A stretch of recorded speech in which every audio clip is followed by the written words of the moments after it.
और 15,000 रुपये लगेंगे। मगर चलो कोई बात नहीं है, 20 में अपने को प्रॉफिट किया, फ़ायदा क्या होगा।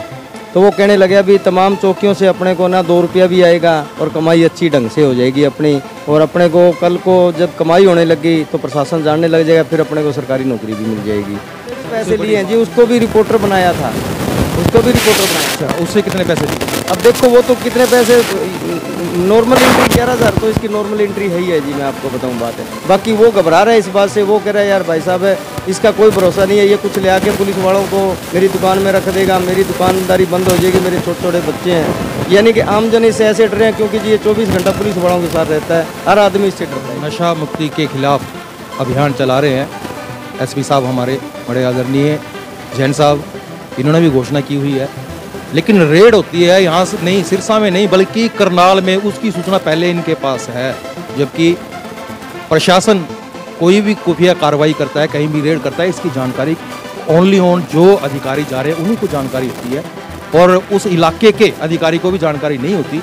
लेकिन इनके पास पहले जानकारी रहती है। 15,000 रुपये आपसे ले लिए चैनल खरीद के नाम पर, पत्रकार बनाने के नाम पर। हाँ जी, तो ये पता जी मेरे साथ में सबसे बदमाशी तो इसने ये भी की उस टाइम के अंदर कि ये तो बन गया हरियाणा का ब्यूरो चीफ और मेरे को रिपोर्टर बना दिया था कि पैसे मेरे लगे, सारा कुछ मेरा लगा। नमस्कार, मैं बलबीर राठौर PR24 का स्वागत करता हूँ। दर्शकों, आपको बता दें कि आजकल सिरसा शहर में सोशल मीडिया के नाम से बड़ी लूट मची हुई है। शहरी प्रभारी बनाने के नाम पर, जिला प्रभारी बनवाने के नाम पर, हल्का प्रभारी बनाने के नाम पर और हरियाणा प्रभारी बनाने के नाम पर एक शख्स ऐसा है, लोगों से पैसे उसने अलग अलग रेट रखा हुआ है। 11,000, 21,000, 31,000, 51,000।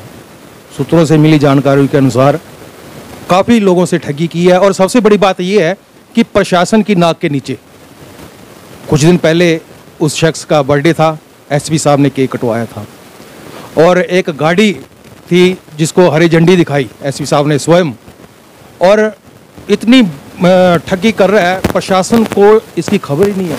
बड़ी हैरानी की बात है कि एक आदमी लोगों को लूट रहा है सोशल मीडिया के नाम पे, पत्रकार बनाने के नाम पर। और ऐसी ही लूट एक हमारे भाई के साथ हुई है, ये है पालाराम जी, भगत पालाराम जी। सीधे साधे लोगों को और भी बहुत से लोगों को लूटा है, उनसे भी आपको मिलवाएंगे। सबसे पहले बात करते हैं पालाराम जी, बहुत बहुत स्वागत है। राम राम जी। क्या ठगी हुई है, कौन व्यक्ति है, क्या नाम है बताएं। मनीष वर्मा है जी, सच्चाई खाकी न्यूज़ चैनल उसने अपना यूट्यूब पे बना रखा है। इससे पहले उसने सलाम खाकी के अंदर काम किया था। वो काम ऐसे किया जी, देखो मेरे को पता नहीं था ना, मैंने कभी हाथ में कभी माइक पकड़ा हुआ था। वो मेरे को यहाँ से ले गया पानीपत जी, पानीपत जाके वो कहने लगे अभी आल हरियाणा का चैनल है ना, वो आप खरीदते हैं और 15,000 रुपये लगेंगे। मगर चलो कोई बात नहीं है, 20 में अपने को प्रॉफिट किया, फ़ायदा क्या होगा।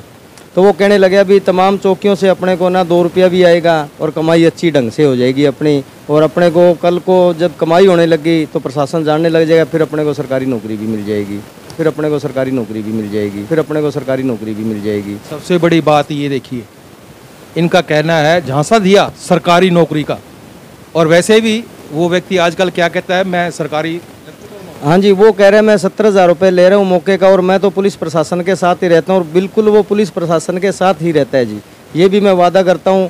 वो अभी मेरी गाड़ी पीछे लेके गया था जी करनाल, देखो मैं उसको गाड़ी देने से बिल्कुल इनकार कर दिया, फिर भी वो हमारे को ये बात कहता है भैया गाड़ी भेजनी पड़ेगी साथ में, तू भी पहले सलाम खाके में रह चुका है, अगर नहीं भेजेगा तो कल को तेरे को दिक्कत होती है जी।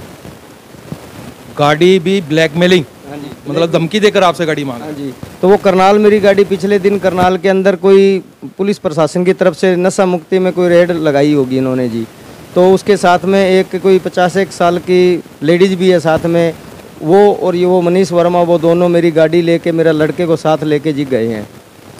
तो टोल टैक्स है वो भी मेरे पल्ले से, मेरे खाते में से कटे हैं जी, उसका भी पूरा वाया डाटा मैं टोल टैक्स का भी दे सकता हूँ। और डीजल भी आधा पल्ले से हमने डलवाया जी, वो तो कभी 1000 का या 500 का डलवा दे, इतने में जी करनाल जाके कहाँ से आ जाएगी गाड़ी। करनाल में जो प्रशासन ने रेड की, वो इसकी सूचना इसके पास थी? बिल्कुल, ये इन्हीं के साथ रहता है, इसका काम यही है कि जी मेरे को 17,000 रुपये मान लो कि एक नौकरी देते हैं, तो मैं तो मान लो इन्हीं का पत्रकार हूँ, पुलिस वालों का मैं पत्रकार हूँ। और सारे जो पुलिस वाले हैं वो मेरे मुट्ठी में, कोई चाहे SHO है, कोई SP है, DSP कोई भी है, तो हम जैसे करते हैं काम हमारा वैसे ही चलता है। तो मैं इन्हीं के साथ में रहता हूँ, बिल्कुल रहता भी इन्हीं के साथ में है जी। सबसे बड़ी बात यह है, हम अगर नशा मुक्ति के खिलाफ अभियान चला रहे हैं, एसपी साहब हमारे बड़े आदरणीय जैन साहब, इन्होंने भी घोषणा की हुई है, लेकिन रेड होती है यहाँ से नहीं, सिरसा में नहीं बल्कि करनाल में, उसकी सूचना पहले इनके पास है। जबकि प्रशासन कोई भी खुफिया कार्रवाई करता है, कहीं भी रेड करता है, इसकी जानकारी ओनली ऑन जो अधिकारी जा रहे हैं उन्हीं को जानकारी होती है, और उस इलाके के अधिकारी को भी जानकारी नहीं होती, लेकिन इनके पास पहले जानकारी रहती है। ये आप गए थे, आपका लड़का गया था साहब? मेरा लड़का गया था जी, मेरा लड़का गया था। ये तो देखो टोल टैक्स जैसे गई है गाड़ी, तो वो पूरा मैं बायोडाटा निकलवा दूंगा जी, ऐसी कोई दिक्कत वाली बात नहीं है। जो वहाँ पे रेड की इन्होंने, हाँ जी, तो वो रेड का वेरबा इन्होंने अपने यूट्यूब चैनल पे दिया? ये इन्होंने चढ़ाया है जी अपने पे। हमारे को तो वीडियो बनाने नहीं देते, ना हम बना सकते, हमारे को तो दूर खड़ा कर देते हैं, ये जाते हैं आगे जी। मैं आपको बताऊं बात, और उसके बाद में फिर ये थोड़े दिन पहले की बात है जी, जब ये जो डेरे वाले पिताजी है, उस दिन हम तो गाड़ी लेके गए हुए थे, मेरा बेटा और मैं दोनों यूपी में। तो इसका फ़ोन आता है जी मेरे पास में कि अभी जो रेड है ना वो अपनी वहाँ है अपने रोहतक के अंदर। तो रोहतक में भी रेड लगी थी जी, मैं आपको बताऊं। तो क्या भैया गाड़ी भेज दे, मगर जी मैं तो यूपी के अंदर आ रहा हूं और मैं अब गाड़ी मैं कहां से आपको दे दूंगा। तो क्या देख ले, तेरे को कल को दिक्कत ना हो, कभी ऐसे बात नहीं होनी चाहिए। अब बताओ जी, मैं रोज़ रोज़ गरीब आदमी इसको गाड़ी कहाँ से दे दूँगा। इससे पहले इसने मेरे 15,000 रुपये तो सलाम खाकी में मेरे को मिलाने के लिए जब वहाँ मेरे इसने लगवा दिए जी। आपने 15,000 रुपये किस चीज़ के दिए? सिर्फ सलाम खाकी का पत्रकार रिपोर्टर बनने के? रिपोर्टर बनने के लिए नहीं दिया था जी, मेरे को आल हरियाणा का चैनल तेरे को मैं खरीद देता हूँ और मैं भी तेरे साथ में रहूँगा, इसलिए इसने मेरे से 15,000 रुपये लिए थे। और ये भी पानीपत के अंदर है ना, वो कोई इसका मालिक है जो जरीम आलिम है, उस सलाम खाकी का उसका दोस्त रहता है, वहाँ चिड़ी की दुकान करता है, वो चिड़ियाँ ये खिलौने खिलाने जो बेचते हैं, वहाँ पे ये रात को भी रहा था, मैं भी वहाँ रात को रहा था, हम गाड़ी लेके गए थे।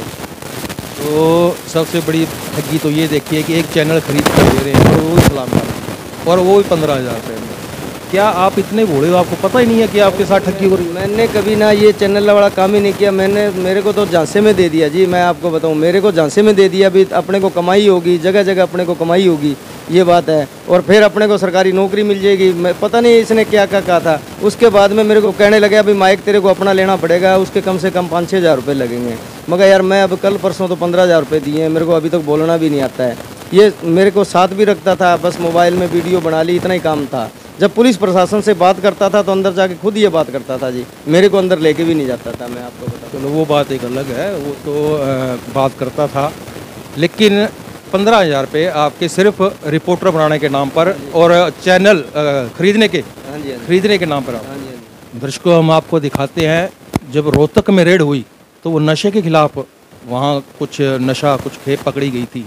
जब ऐसी रेड होती है तो इसकी किसी को जानकारी नहीं होती, लेकिन इस शख्स को जानकारी थी, और आपको थोड़ी सी क्लिप हम दिखाएंगे, इस पर भी गौर की जाए। मैं प्रशासन से ही पूछना चाहता हूँ, क्या ये सरकारी प्रवक्ता है? जैसे ये कहता है कि मैं पुलिस प्रवक्ता हूँ, तो इसको जानकारी कैसे होती है, या फिर ये कोई ऑफिसर है? ये प्रशासन से मैं स्पेशल सवाल करता हूँ कि अपनी सीक्रेसी आप इस आदमी को कैसे दे रहे हो? तो बता देते हैं, Haryana state narcotic control bureau प्रमुख एडीजीपी श्री श्रीकांत यादव जी के नेतृत्व में आज का ये नशा तस्करों के ऊपर सर्च अभियान चलाया जा रहा है। तो अभी हम जानना चाहते हैं, हमारे साथ मौजूद हैं डीएसपी जितेंद्र। और आप बताएं, अभी तो 15,000 रुपये आपसे ले लिए चैनल खरीद के नाम पर, पत्रकार बनाने के नाम पर। हाँ जी, तो ये पता जी मेरे साथ में सबसे बदमाशी तो इसने ये भी की उस टाइम के अंदर कि ये तो बन गया हरियाणा का ब्यूरो चीफ और मेरे को रिपोर्टर बना दिया ताकि पैसे मेरे लगे, सारा कुछ मेरा लगा। देखिए दर्शकों, इतने भोले हैं, इनको यही नहीं पता रिपोर्टर क्या होता है और ब्यूरो चीफ क्या होता है, कौन इसको नियुक्त करता है, क्या चैनल है, यूट्यूब चैनल। एक यूट्यूब चैनल के नाम पर इतनी ठगी हो रही है। और फिर मैं दोहराता हूँ, प्रशासन को इसकी पूरी जानकारी है, लेकिन अब प्रशासन की भी क्या मजबूरी है कि इसके खिलाफ कोई कार्रवाई नहीं होती। पहले भी इसकी शिकायतें काफ़ी आई हैं, लेकिन आज तो पालाराम जी कैमरा फेस कर आपको बता रहे हैं, और गाड़ी के नाम पर धमकी दी है, और किसी लोगों के साथ आप जानकारी हो गई आपको? बाबू जी, ऑटो मार्केट के अंदर है ना, एक मिस्त्री है, डेंटर का काम करता है जी, तो उसके पास में इसका आना जाना हो गया। उसकी गाड़ी थी, उस गाड़ी को एसपी साहब ने हरी झंडी भी दिखाई थी। वो 3 महीने तक इसने अपने कब्जे में अंदर गाड़ी रखी है जी। ये शाम को चला जाता था उसके पास में, ले भी तेरी गाड़ी, सुबह उससे पेट्रोल के भी पैसे लेता था। वो कह रहा चलो प्रशासन की सेवा है, कोई बात नहीं, क्योंकि एसपी साहब का कहना था कि मानवता सेवा करनी है, भी नशे के खिलाफ अपने को सबको चलना है। और वो एक शख्स ऐसा है मिस्त्री जी कि वो नशे के खिलाफ बहुत ज़्यादा है। मैं आपको बताऊं बात है, बाद में जब इसकी हरकतें देखी, गंदी गंदी अश्लील उसने हरकतें देखी, नाजायज़ काम होता हुआ, तो वो गाड़ी उसने खड़ी करवा ली जी। मैं आपको बताऊं बात, वो गाड़ी खड़ी करवा ली। आज भी पोस्टर लगे हुए हैं, वो भी आपको इस कैमरे के अंदर मैं दिखा दूं, मेरे मोबाइल के अंदर है, वो भी मैं फुटेज दे दूंगा जी आपको। मतलब हर शख्स को उसने ब्लैकमेल किया है खाकी के नाम पर। उससे भी पैसे लिए हैं जी, उसको भी रिपोर्टर बनाया था, उसको भी रिपोर्टर बनाया। अच्छा, उससे कितने पैसे लिए? अब देखो वो तो कितने पैसे, नॉर्मल एंट्री 11,000 तो इसकी नॉर्मल एंट्री है ही है जी। मैं आपको बताऊं बात है, बाकी वो घबरा रहा है इस बात से, वो कह रहा है यार भाई साहब है, इसका कोई भरोसा नहीं है, ये कुछ ले आके पुलिस वालों को मेरी दुकान में रख देगा, मेरी दुकानदारी बंद हो जाएगी, मेरे छोटे छोटे बच्चे हैं। यानी कि आम जन इससे ऐसे डरे हैं, क्योंकि जी ये 24 घंटा पुलिस वालों के साथ रहता है, हर आदमी इससे डरता है जी। हर आदमी इससे डरता है, कारण है पुलिस प्रशासन का साथ। जिसके साथ प्रशासन है वो तो दादागिरी करेगा ही करेगा, और ये दादागिरी कर रहा है। मैं जिला एसपी से भी इस बात का सवाल करता हूँ, क्या आपने इनको पुलिस प्रवक्ता बना रखा है? क्या आपने इनको आई कार्ड बना के दे रखा है कि पुलिस की जितनी भी जानकारियाँ होंगी इसको मिलेंगी, सीक्रेसी, कहीं भी रेड हो रही है तो इसको जानकारी होगी और अधिकारियों को नहीं जानकारी होगी? ये एसपी साहब से मेरा सवाल है, पूरे प्रशासन से, पूरे तंत्र से ये मेरा सवाल है। आज मैंने आपको पालाराम से मिलवाया है। आने वाले समय में जो इसके शिकार हुए हैं, जो पीड़ित लोग हैं, जिनको आज भी फ़ोन पर धमकियां देता है, उनके पास रिकॉर्डिंगें पड़ी हैं, तो उनका भी आपको रूबरू करवाऊँगा, उनको भी सभी से आपको मिलवाऊँगा एक एक कर। आज पालाराम जी को आपने सुना, ये भी शिकार हुए हैं ठगी के, इनके साथ 15-20 हज़ार रुपये की ठगी की है। और प्रशासन से मांग करता हूँ, ऐसा व्यक्ति खुलेआम घूमना नहीं चाहिए, वरना आपके ऊपर बहुत बड़े सवाल उठेंगे। देखते रहे BR News 24।